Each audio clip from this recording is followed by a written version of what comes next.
Big week in politics. How are we looking, my fellow conservatives? What are we dealing with now? My friend Sean Parnell joins us. He is a former Army Ranger, author of Outlaw Platoon, as well as other great books. He is a candidate for a congressional seat out there in Pennsylvania, and that fight continues on. But Sean joins us now. Sean, great to have you. Hey, Buck. Good to be back. I hope you had a great holiday season. My friend, let's talk about Georgia first. I mean, you just ran in this last election for Congress, and you're very plugged into what's happening, and you certainly know in real detail the ways that this election was funky. I guess that's a way we could describe it, that there are problems here. There was clear fraud. But explain this to me. How do you think we're shaping up right now in Georgia? I've been worried for weeks about the apathy effect mixed in with some of the lack of focus that I'm seeing from the GOP nationally and in Georgia.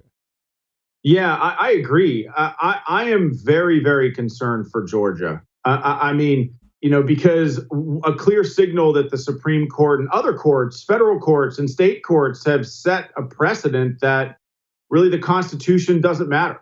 Election laws don't matter. When we saw laws, as specifically here in the state of Pennsylvania, Buck, that were violated, whether Act 77 itself, our mail-in ballot law, was unconstitutional, to the Secretary of State in Pennsylvania unilaterally changing election law to remove the postmark for mail-in ballots and signature verification. All of these things are required by the legislature to change, but Pennsylvania changed them. And then you have this Mark Zuckerberg money, this Facebook money poured into the state of Pennsylvania, and PA 17 in Allegheny County alone got $2.2 million, which basically paid judges of elections, boosted their salaries, paid for ballot drop boxes and satellite remote voting facilities. All of this stuff was changed on the fly, Buck, all of it. And we're seeing the same things happen in Georgia. And indeed, what happened in the general election in Georgia, there were ballot drop boxes there. There were remote satellite voting facilities there. Poll watchers were denied meaningful access. And I mean, when you think about the concept of a ballot drop box, I mean, come on. Anybody with an ounce of common sense can tell you that they cannot be supervised 24 hours a day, 7 days a week. What prevents any Democratic activist from stuffing 100 ballots in there every single day for a week? And in Georgia, they didn't scale back on any of this stuff, Buck. The Secretary of State in Georgia plussed up on ballot drop boxes. So now there are more. And so you add to all of these unconstitutional last minute voting changes, right? You add to that the level of what you said, the apathy that I feel like Trump voters are feeling like. I mean, and by the way, I think it's very important. There's a clear distinction between a Trump voter and a traditional Republican voter. And for success, for there to be any level of success achieved in Georgia, both traditional GOP and Trump voters need to turn out in force. And the base, the Republican base, the Trump base feels, I will tell you, they feel a sense of apathy because they feel like they were left behind by the courts, and perhaps even some members in the Senate and the House who aren't fighting as passionately as I think they need to be to make sure that people have a sense of clarity with this election. So I'm very worried about Georgia. Hopefully when the president goes down there today, he'll stir up the base in northern Georgia, because in northern Georgia, those Republicans need to turn out in force. But I'm worried because, man, I feel like we are staring into the abyss here, man. This country stands on a thin line between hope and darkness. And if we lose both races in Georgia, I mean, the Democrats have not made a secret about the fact that they will do everything that they can to fundamentally change America for generations. What do you think, Sean, about this plan? So we got Georgia tomorrow, and then it's a big week, a lot going on here. We have Georgia tomorrow, and then you have the certification January 6th, right? The Electoral College results certification in Congress. You got 11 senators who are saying that they will reject the electors from disputed states as not regularly given and lawfully certified unless a 10-day audit is completed. You've got Senators Cruz, Johnson, Langford, Daines, Kennedy, Marsha Blackburn, Mike Braun, Cynthia Loomis, Roger Marshall, Bill Haggerty, and Tommy Tuberville. They've all said they're going to vote against accepting election results unless there is a 10-day audit. They want to extend this thing out. Just first off, what do you think about this at the macro level? Is this the right move, and do you think it can do anything?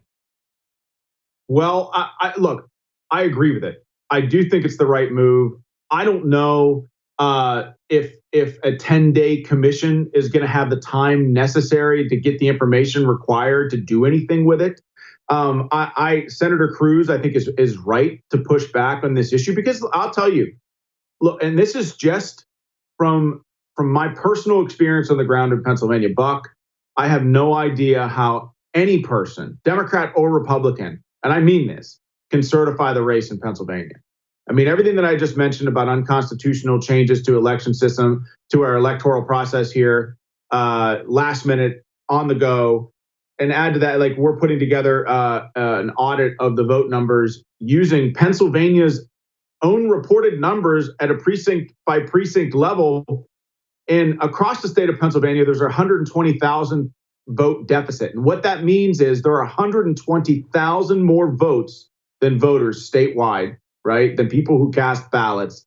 In my district alone, there are 63,000 more votes than people who voted on election day. And this is data that can be taken from the SURE system in Pennsylvania. The SURE system is our official voter database and registry.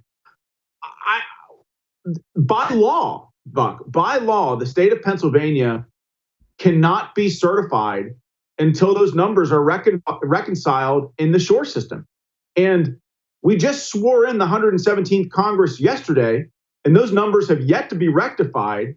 And Allegheny County hasn't updated the SURE system since November 24th. So this is clearly illegal. And I don't know how anyone can certify the state of Pennsylvania. This election was just a disaster. And every day that goes by, we found out more information. It makes me less comfortable with the way the election is conducted here in Pennsylvania. Sean, we're speaking of Sean Parnell. He was a candidate for congressional seat in Pennsylvania's 17th district. He's a former Army Ranger, best-selling author, and as all of you listen to the show know, buddy of mine. And Sean, I need to ask you this. Why is it so, you tell me these numbers, for example, you mentioned Pennsylvania, over 100,000 more votes than voters. What is the explanation for this? Because I feel like there's, one of the problems is that there are these real objections and real fraud, let's right. call them indicators, that have been all mixed in with the, the Kraken is coming, and there's Hugo Chavez was hanging out with Pol Pot, and they hacked into machines, and they flew them to Mars, and, there's all this nonsense out there, too, and it is nonsense. And then there's the real stuff, and the nonsense is making it harder to get answers on the real stuff. So to do that, we have to ask the question, well, what would the other side say about this? I mean, It seems like it couldn't be any more clear. You have over 100,000 more votes than voters in just the state of Pennsylvania. What is the explanation for that? Or do they just say the data is wrong? Well, we asked for a response from the PA Secretary of State, and she basically said exactly what you just said. Oh, yeah, you guys are wrong. But we're not wrong. We used Pennsylvania's own numbers that precincts reported in the state of Pennsylvania. And we used the SURE system, which is, again, Pennsylvania's official voter registry. So our numbers are airtight. We are absolutely correct. What the Secretary of State in Pennsylvania would likely say is, Allegheny County hasn't officially reported all their numbers yet. There was a pandemic, more mail-in ballots than they were used to dealing with. It takes time. But here's the deal. It's been, over 2.5 months since the election was done. Allegheny County hasn't updated the SURE system in the state of Pennsylvania since November. And it is against the law to certify a race until those numbers are reconciled. So why then did the Pennsylvania Secretary of State, along with Governor Wolf, certify the race in November? How could they certify the race without reconciling those numbers? There is simply no explanation that they could have that would be sufficient for the amount of misconduct, and I would go so far as to say corruption, that we're seeing here in the state of Pennsylvania. It's systemic. And Buck, what I just told you about the voter deficits, I mean, all of this will come out in the report that we're releasing tomorrow. But Buck, this is just the tip of the iceberg. It looks like, and again, we can substantiate this, but the Secretary of State of Pennsylvania, Secretary Bookbar, allowed certain left-wing groups to have access, administrative access to the Shore system. Again, the official voter registry of the state of Pennsylvania, and granted them admin access to give sub-access to other left-wing groups. That's unprecedented. That's unprecedented. And so I don't know how anyone can certify the race in Pennsylvania until many of these questions are answered. And so to circle back to your initial question, if Senator Cruz, if Josh Hawley, if these 11 senators in this 10-day audit can somehow make that happen and help us answer those questions, boy, I think it'll do a lot of good for this country. Because believe me, a lot of people feel right now like their votes did not matter, like their votes were canceled out by illegal votes, like elections moving forward won't matter. And man, we got to get answers to this stuff now, because if you think that the radical left was good at manipulating the system to further their own goals in 2020, they'll get better in 2022, and they'll be even better in 2024. So we've got to, like, at the end of the day, Buck, the Constitution either matters or it doesn't. Laws and statutes either matter or they don't. And all I'm trying to say, I mean, the left would say, oh, you're trying to overturn an election. That's absolutely not true. I'm just trying to defend the election. I'm trying to make sure that laws were followed. And it looks like in Allegheny County, they weren't. There's so much misconduct in this race in Pennsylvania, Buck. I don't even know where to start. I mean, I don't even think 10 minutes is enough in an interview to even talk about it. And that's unfortunate. But, you know, hopefully that the debate in the House and the Senate will give us some answers and some clarity moving forward, because I think the people deserve it. Give us some sense of when you say that you're releasing a report tomorrow, so people are getting a little preview of it here on this show. How did you bring together this report? What is it looking at? And then just give us the executive summary top line findings that you can as of now. Well, we commissioned a former intelligence analyst. This person wants to remain anonymous because they have a small business and they don't want to be targeted by the left and harassed. But all of the information that we have in this report will be sourced with links. If people don't trust me, and you know what? Fine, don't trust me. I want you to go and think critically and get this information on your own. All of that, all of our source material will be in the report so people can go see with their own two eyes. It will show you the voter deficits, and a voter deficit just means more votes than actual voters who showed up or voted on election day. It will show you left-wing access in 2016 to the Shore system. And in 2020, we've had multiple requests for information to the Secretary of State in Pennsylvania. They've all fallen on deaf ears, silence, crickets from the state of Pennsylvania. So the truth is, we don't know what left-wing organizations had access to the Shore system in 2020, but I bet you it's worse than 2016. And another thing that we found that was incredibly concerning was that Allegheny County was removed from the election map database in the Shore system, which is supposed to be publicly available at all times. In fact, a couple of counties were removed from that database. We believe that they were removed to prevent further scrutiny from whatever audit that might come down the pike.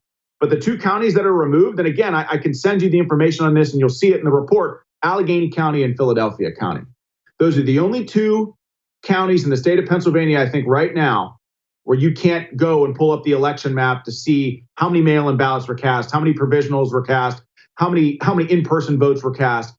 And that information is critical with regards to how they're going to reconcile this 120,000 votes statewide and 63,000 votes in my district, in a part of Allegheny County alone.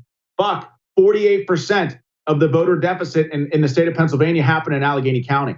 And without Allegheny County available publicly on the election map, which again, by PA statute is supposed to be available to the public 24 hours a day, 7 days a week. It's not there. It's not there right now. You can go to the website and look. Allegheny County general election is not there. And without that information there, how can there be any transparency or accountability on how they reconcile these numbers? There can't be. And so no, there cannot be. Well, Sean, we appreciate you continuing to stay in the fight. Let us know And I know you've got this report tomorrow. Release it. I'll be sharing it to people, and we'll have you back on to talk about where this goes. Sean Parnell, everybody, thanks so much, my friend. Hey, Team Buck, thank you so much for watching The First on YouTube. If you like this video, please click that little thumbs up button so then it will log as liked. And also, if you want to see more great content from The First, please click subscribe.